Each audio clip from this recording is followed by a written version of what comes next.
ನಮಸ್ತೆ ವೀಕ್ಷಕರೇ, lucky media Kannada YouTube ಚಾನಲ್ಗೆ ಸ್ವಾಗತ.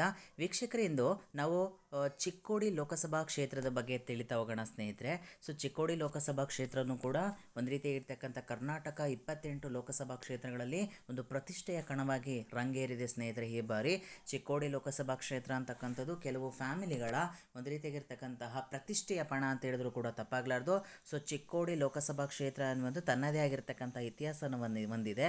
ಈ ಚಿಕ್ಕೋಡಿ ಲೋಕಸಭಾ ಕ್ಷೇತ್ರಕ್ಕೆ ಸಂಬಂಧಪಟ್ಟ ಹಾಗೆ ಕಾಂಗ್ರೆಸ್ನ ಅಭ್ಯರ್ಥಿಯಾಗಿ ಪ್ರಿಯಾಂಕಾ ಜಾರಕಿಹೊಳಿ ಅವರು ಸತೀಶ್ ಜಾರಕಿಹೊಳಿ ಅವರ ಪುತ್ರಿಯಾಗಿರ್ತಾರೆ.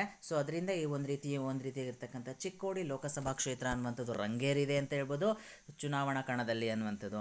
ಇನ್ನು ಇವರ ಪ್ರತಿಸ್ಪರ್ಧಿಯಾಗಿ BJPಯಿಂದ ಅಣ್ಣಾ ಸಾಹೇಬ್ ಜೊಲ್ಲೆ ಅನ್ನುವಂಥವರು ಪ್ರತಿಸ್ಪರ್ಧಿಯಾಗಿ ಇದ್ದಾರೆ ಅನ್ನುವಂಥದ್ದು ವಿಶೇಷ ಸ್ನೇಹಿತರೆ. ಅಣ್ಣಾ ಸಾಹೇಬ್ ಜೊಲ್ಲೆ ಅವರು ಚಿಕ್ಕೋಡಿ ಲೋಕಸಭಾ ಕ್ಷೇತ್ರದ BJPಯ ಸಿಟ್ಟಿಂಗ್ MP ಅಂತ ಹೇಳ್ಬೋದಾಗುತ್ತೆ. ಈ ಪ್ರಿಯಾಂಕಾ ಜಾರಕಿಹೊಳಿ ವರ್ಸಸ್ ಅಣ್ಣಾ ಸಾಹೇಬ್ ಜೊಲ್ಲೆ, ಒಂದು ರೀತಿಯಾಗಿರ್ತಕ್ಕಂಥ ಜಾರಕಿಹೊಳಿ ಫ್ಯಾಮಿಲಿ ವರ್ಸಸ್ ಜೊಲ್ಲೆ ಫ್ಯಾಮಿಲಿಯ ನಡುವೆ ಒಂದು ಪ್ರತಿಷ್ಠೆಯ ಕಣ ಅಂತ ಹೇಳಿದ್ರು ಕೂಡ ತಪ್ಪಾಗಲಾರದು ಚಿಕ್ಕೋಡಿ ಲೋಕಸಭಾ ಕ್ಷೇತ್ರ.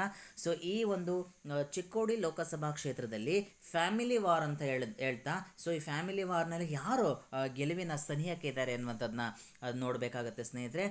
ಈ ಒಂದು ಚಿಕ್ಕೋಡಿ ಲೋಕಸಭಾ ಕ್ಷೇತ್ರಕ್ಕೆ ಸಂಬಂಧಪಟ್ಟಾಗಿದ್ರೆ ಇತಿಹಾಸವನ್ನು ತಿಳಿತಾ ಹೋಗೋಣ.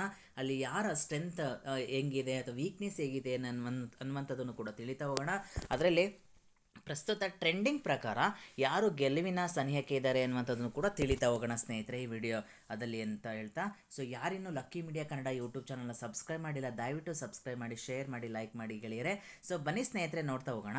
ಚಿಕ್ಕೋಡಿ ಲೋಕಸಭಾ ಕ್ಷೇತ್ರಕ್ಕೆ ಸಂಬಂಧಪಟ್ಟ ಹಾಗೆ ಇದರ ಇತಿಹಾಸವನ್ನು ತಿಳಿತಾ ಹೋಗೋಣ ಸ್ನೇಹಿತರೆ. ಇಲ್ಲಿವರೆಗೂ ಪ್ರಸ್ತುತದವರೆಗೂ 16 ಬಾರಿ ಲೋಕಸಭಾ ಚುನಾವಣೆಯನ್ನು ಎದುರಿಸಿದೆ ಈ ಚಿಕ್ಕೋಡಿ ಲೋಕಸಭಾ ಕ್ಷೇತ್ರ ಅನ್ನುವಂಥದ್ದು. ಈ 16 ಬಾರಿ ಚುನಾವಣೆಯಲ್ಲಿ ಸರಿಸುಮಾರು 11 ಬಾರಿ INC ಇಂಡಿಯನ್ ನ್ಯಾಷನಲ್ ಕಾಂಗ್ರೆಸ್ ತನ್ನ ತೆಕ್ಕೆಗೆ ತೆಗೆದುಕೊಂಡಿದೆ ಈ ಚಿಕ್ಕೋಡಿ ಲೋಕಸಭಾ ಕ್ಷೇತ್ರ ಅನ್ನುವಂಥದ್ದು. ಇನ್ನು ಇತರೆ ಪಕ್ಷಗಳು 3 ಬಾರಿ ಈ ಒಂದು ಕ್ಷೇತ್ರವನ್ನು ತಮ್ಮ ವಶಕ್ಕೆ ತೆಗೆದುಕೊಂಡಿದ್ದಾರೆ ಅನ್ನುವಂಥದ್ದು ವಿಶೇಷ ಆಗುತ್ತೆ ಸ್ನೇಹಿತರೆ. ಈ ಮುಖಾಂತರ ತಿಳಿತಾ ಹೋಗುತ್ತೆ ಚಿಕ್ಕೋಡಿ ಲೋಕಸಭಾ ಕ್ಷೇತ್ರ ಅನ್ನುವಂಥದ್ದು ಮುಂಚೆಯಿಂದನೂ ಒಂದು ರೀತಿ ಕಾಂಗ್ರೆಸ್ನ ಭದ್ರಕೋಟೆ ಆಗಿತ್ತು. ಬಟ್ ಇತ್ತೀಚಿನ ದಿನಗಳಲ್ಲಿ ಸ್ವಲ್ಪ ಟ್ರೆಂಡ್ ಚೇಂಜ್ ಆಗಿದೆ. ಬಟ್ ಇಂದಿನ ದಿನಗಳಲ್ಲಿ ಕಾಂಗ್ರೆಸ್ನ ಭದ್ರಕೋಟೆ ಚಿಕ್ಕೋಡಿ ಆಗಿತ್ತು ಅನ್ನುವಂಥದ್ದು ಈ ಒಂದು ಅಂಶಗಳ ಮುಖಾಂತರ ನಾವು ತಿಳಿತಾ ಹೋಗ್ಬೋದಾಗುತ್ತೆ ಗೆಳೆಯರೆ. ಸ್ನೇಹಿತರೆ, ಈ ಚಿಕ್ಕೋಡಿ ಲೋಕಸಭಾ ಇತಿಹಾಸದ ಬಗ್ಗೆ ತಿಳಿತಾ ಹೋಗೋಣ. ಇನ್ನೂ ಕೆಲವು 2-3 ಅಂಶಗಳನ್ನು ಇಲ್ಲಿ ಕತ್ತಿ ಸಹೋದರರು ಮತ್ತು ಜೊಲ್ಲೆ ಫ್ಯಾಮಿಲಿಯ ಹಿಡಿತದಲ್ಲಿರುವಂತಹ ಈ ಕ್ಷೇತ್ರ ಅಂತಲೂ ಕೂಡ ಹೇಳ್ಬೋದಾಗುತ್ತೆ. ಮತ್ತು ಜಾರಕಿಹೊಳಿ ಫ್ಯಾಮಿಲಿಯವರ ಒಂದು ಪ್ರಾಬಲ್ಯ ಇರುವಂತಹ ಕ್ಷೇತ್ರ ಅಂತ ಹೇಳಿದ್ರು ಕೂಡ ತಪ್ಪಾಗಲಾರ್ದು ಗೆಳೆಯರೆ. ಚಿಕ್ಕೋಡಿ ಲೋಕಸಭಾ ಕ್ಷೇತ್ರ ಒಂದು ರೀತಿಯಾಗಿರ್ತಕ್ಕಂಥ ಲಿಂಗಾಯತ ಸಮುದಾಯ ಪ್ರಾಬಲ್ಯ ಇರುವಂತಹ ಕ್ಷೇತ್ರ ಅನ್ನುವಂಥದ್ದನ್ನು ಕೂಡ ನಾವು ತಿಳಿತಾ ಹೋಗಬೇಕಾಗುತ್ತೆ. ಚಿಕ್ಕೋಡಿ ಲೋಕಸಭಾ ಕ್ಷೇತ್ರ ಒಂದು ರೀತಿಯಾಗಿರ್ತಕ್ಕಂತಹ ಫ್ಯಾಮಿಲಿ ವಾರ್ ಜಾಸ್ತಿ ನಡೆಯುತ್ತೆ. ಇಲ್ಲಿ ಒಂದು ರೀತಿಯಾಗಿರ್ತಕ್ಕಂತಹ ಪ್ರತಿಷ್ಠೆಯ ಕಣ ಅಂತ ಹೇಳಿದ್ರು ಕೂಡ ತಪ್ಪಾಗಲಾರ್ದು. ಇಲ್ಲಿ ಜೊಲ್ಲೆ ಫ್ಯಾಮಿಲಿ, ಕತ್ತಿ ಫ್ಯಾಮಿಲಿ ಮತ್ತು ಜಾರಕಿಹೊಳಿಯವರ ಫ್ಯಾಮಿಲಿಯ ಹಿಡಿತದಲ್ಲಿರುವಂತಹ ಕ್ಷೇತ್ರ ಅಂತ ಹೇಳ್ಬೋದಾಗುತ್ತೆ. ಇಲ್ಲಿ ಇರ್ತಕ್ಕಂಥ ಮತದಾರರಲ್ಲಿ ಲಿಂಗಾಯತ ಸಮುದಾಯದ ಒಂದು ಪ್ರಾಬಲ್ಯ ಜಾಸ್ತಿ ಇದೆ. ಆಲ್ಮೋಸ್ಟ್ 4-5 ಲಕ್ಷ ಮತದಾರರನ್ನ ಹೊಂದಿದ್ದಾರೆ ಚಿಕ್ಕೋಡಿ ಲೋಕಸಭಾ ಕ್ಷೇತ್ರದಲ್ಲಿ ಲಿಂಗಾಯತ ಸಮುದಾಯ ಅನ್ನುವಂಥದ್ದು. ಅದರಿಂದ ಲಿಂಗಾಯತ ಸಮುದಾಯದ ಫ್ಯಾಕ್ಟರ್ ತುಂಬ ಇಂಪ್ಲುಯೆನ್ಸ್ ಆಗ್ತಾ ಹೋಗುತ್ತೆ ಮತದಾನದಲ್ಲಿ ಅನ್ನುವಂಥದ್ದನ್ನ ಕೂಡ ಗಮನಿಸ್ಬೋದಾಗುತ್ತೆ ಸ್ನೇಹಿತರೆ. ಇನ್ನು ಚಿಕ್ಕೋಡಿ ಲೋಕಸಭಾ ಕ್ಷೇತ್ರಕ್ಕೆ ಸಂಬಂಧಪಟ್ಟ ಹಾಗೆ ಎಷ್ಟು ಮತದಾರರ ಸಂಖ್ಯೆ ಇದೆ ಇಲ್ಲಿ ಅನ್ನುವಂಥದ್ದನ್ನು ಕೂಡ ನಾವು ತಿಳಿತಾ ಹೋಗಬೇಕಾಗುತ್ತೆ. ಒಟ್ಟು ಮತದಾರರ ಸಂಖ್ಯೆ 17,30,442 ಮತದಾರರನ್ನ ಒಂದು ಬಿಗ್ ನಂಬರ್ ಅನ್ನು ಹೊಂದಿದೆ ಚಿಕ್ಕೋಡಿ ಲೋಕಸಭಾ ಕ್ಷೇತ್ರ ಅನ್ನುವಂಥದ್ದು. ಇಲ್ಲಿ ಸುಮಾರು ಜಾತಿವಾರನ ನೋಡಿದಾಗ ಲಿಂಗಾಯತ ಸಮುದಾಯ ತನ್ನ ಪ್ರಾಬಲ್ಯವನ್ನು ಹೊಂದಿದೆ ಈ ಒಂದು ಚಿಕ್ಕೋಡಿ ಲೋಕಸಭಾ ಕ್ಷೇತ್ರದಲ್ಲಿ ಅನ್ನುವಂಥದ್ದು ಕೂಡ ನಾವು ಗಣನೀಯವಾಗಿ ತಿಳ್ಕೊಳ್ತಾ ಹೋಗಬೇಕಾಗುತ್ತೆ. ಇನ್ನು ಮುಂದಿನ ಸ್ಲೈಡ್ಸಲ್ಲಿ ನೋಡ್ತಾ ಹೋಗೋಣ ಸ್ನೇಹಿತರೆ. ಪಕ್ಷಗಳ ಬಲಾಬಲ, ಯಾರ ಸ್ಟ್ರೆಂತ್ ಹೇಗಿದೆ ಪ್ರಸ್ತುತ ಈ 2023ರಲ್ಲಿ ವಿಧಾನಸಭಾ ಚುನಾವಣೆ ಆಗಿರೋದ್ರಿಂದ ಯಾರ ಸ್ಟ್ರೆಂತ್ ಹೇಗಿದೆ ಅನ್ನುವಂಥದ್ದನ್ನು ಕೂಡ ಗಮನಿಸ್ತಾ ಹೋಗೋಣ. ಒಟ್ಟು 8 ವಿಧಾನಸಭಾ ಕ್ಷೇತ್ರಗಳ ಹೊಂದಿರತಕ್ಕಂಥ ಚಿಕ್ಕೋಡಿ ಲೋಕಸಭಾ ಕ್ಷೇತ್ರ. ಕಾಂಗ್ರೆಸ್ ಇದರಲ್ಲಿ 5 ಕ್ಷೇತ್ರಗಳನ್ನು ತನ್ನ ಪ್ರಾಬಲ್ಯವನ್ನು ಮೆರೆದಿದ್ರೆ BJP 3 ಕ್ಷೇತ್ರಗಳಲ್ಲಿ ತನ್ನ ಪ್ರಾಬಲ್ಯವನ್ನು ಮೆರೆದಿದೆ. ಅಲ್ಲಿ ನಿಪ್ಪಾಣಿ ಬರ್ತದೆ, ನಿಪ್ಪಾಣಿ BJP ಪಾಲಾಗಿದ್ರೆ ಚಿಕ್ಕೋಡಿ ಕಾಂಗ್ರೆಸ್ ಪಾಲಾಗಿದೆ. ಅಥಣಿಯಲ್ಲಿ, ಕಾಗವಾಡದಲ್ಲಿ, ಕುಡಚಿಯಲ್ಲಿ ಕಾಂಗ್ರೆಸ್ ತನ್ನ ಪ್ರಾಬಲ್ಯವನ್ನು ಹೊಂದಿದ್ರೆ, ರಾಯಭಾಗದಲ್ಲಿ ಮತ್ತು ಉಕ್ಕೇರಿಯಲ್ಲಿ BJP ತನ್ನ ಪ್ರಾಬಲ್ಯವನ್ನು ಹೊಂದಿದೆ. ಇನ್ನು ಯಮಕನ ಮರಡಿಯಲ್ಲಿ ಕೂಡ ಕಾಂಗ್ರೆಸ್ ತನ್ನ ಪ್ರಾಬಲ್ಯವನ್ನು ಹೊಂದಿದೆ.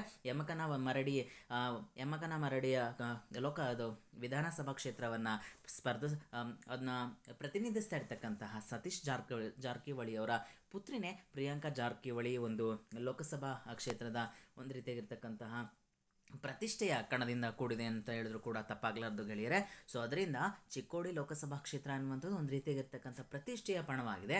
8 ವಿಧಾನಸಭಾ ಕ್ಷೇತ್ರದಲ್ಲಿ ಕಾಂಗ್ರೆಸ್ 5 ಕ್ಷೇತ್ರಗಳನ್ನು ತನ್ನ ವಶಕ್ಕೆ ತೆಗೆದುಕೊಂಡ್ರೆ BJP 3 ಕ್ಷೇತ್ರಗಳಲ್ಲಿ ತನ್ನ ಪ್ರಾಬಲ್ಯವನ್ನು ಮೆರೆದಿರೋದ್ರಿಂದ ಸೊ ಇದೆಲ್ಲ ಒಂದು ರೀತಿಯಾಗಿರ್ತಕ್ಕಂತಹ ಒಂದು ರೀತಿಯಾಗಿರ್ತಕ್ಕಂಥ BJP ವರ್ಸಸ್ ಕಾಂಗ್ರೆಸ್ಗೆ ನೆಕ್ ಟು ನೆಕ್ ಫೈಟ್ ಇದೆ ಅಂತ ಹೇಳಿದ್ರು ಕೂಡ ತಪ್ಪಾಗಲಾರ್ದು.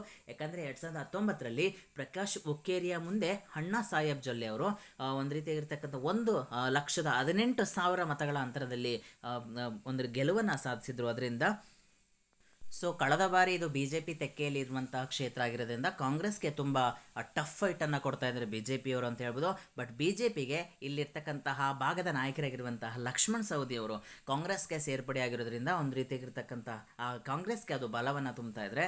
ಇನ್ನು ರಮೇಶ್ ಜಾರಕಿಹೊಳಿ ಕೂಡ ಈ ಚುನಾವಣೆಯನ್ನು ತುಂಬ ವೈಯಕ್ತಿಕವಾಗಿ ತೆಗೆದುಕೊಂಡಿದ್ದಾರೆ ಅನ್ನುವಂಥದ್ದು ಕೂಡ ತುಂಬ ಗಮನಿಸಬೇಕಾಗಿರ್ತಕ್ಕಂಥ ಅಂಶ. ಸೊ ಒಟ್ಟಾರೆಯಾಗಿ ಈ ಚಿಕ್ಕೋಡಿ ಲೋಕಸಭಾ ಕ್ಷೇತ್ರನೂ ಕೂಡ ಒಂದು ಪ್ರತಿಷ್ಠೆಯ ಕಣವಾಗಿದೆ.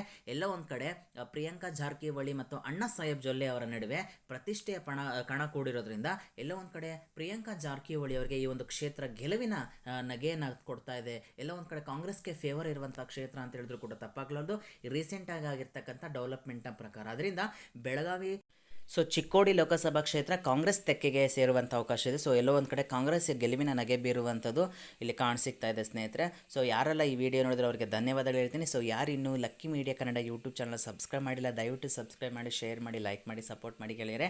ಥ್ಯಾಂಕ್ ಯು ಸೊ ಮಚ್ ಸ್ನೇಹಿತರೆ. Thank you.